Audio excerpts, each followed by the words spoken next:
உங்களுக்கு என்ன கொழுப்பா இப்படிலாம் பேசின்னு இருக்க அப்படின்னு நாம் ஏதாவது சொல்லும் பொழுது நம்முடைய நண்பர்கள் அல்லது உறவினர்கள் உரிமையாக நம்மளை ஏதாவது குறை சொல்லுவாங்க.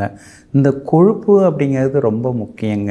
டாக்டர்ஸ் என்ன சொல்கிறாங்க, உடம்புக்கு நல்ல கொழுப்பு தேவைப்படுது. அதுதான் நம்முடைய ஆரோக்கியத்தையும் சுறுசுறுப்பையும் அதிகமாக்குது.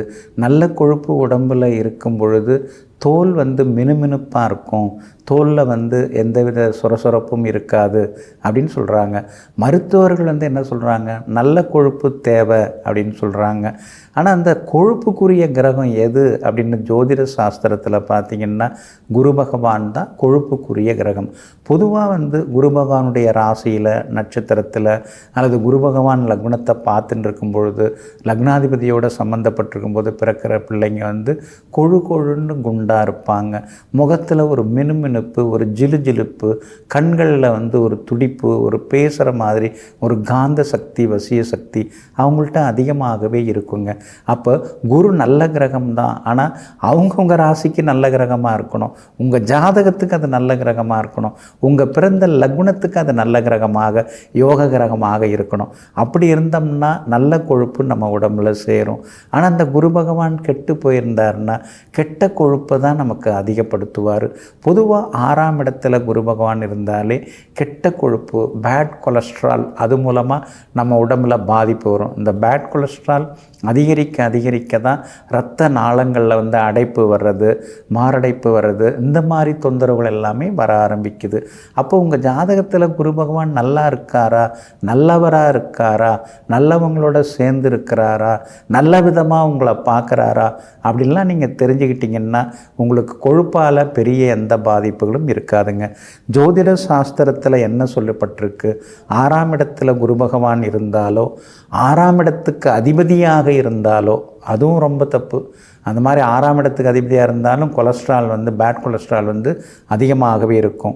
8ஆம் இடத்துல இருந்தாலோ அல்லது 8ஆம் இடத்துக்கு அதிபதியாக இருந்தாலோ பொதுவாக 3, 6, 8, 12 லக்னத்துக்கு இந்த மாதிரி இடங்களில் இருந்தாலும் பேட் கொலஸ்ட்ராலால் நமக்கு சில பாதிப்புகள் எல்லாமே வர ஆரம்பிக்கும்.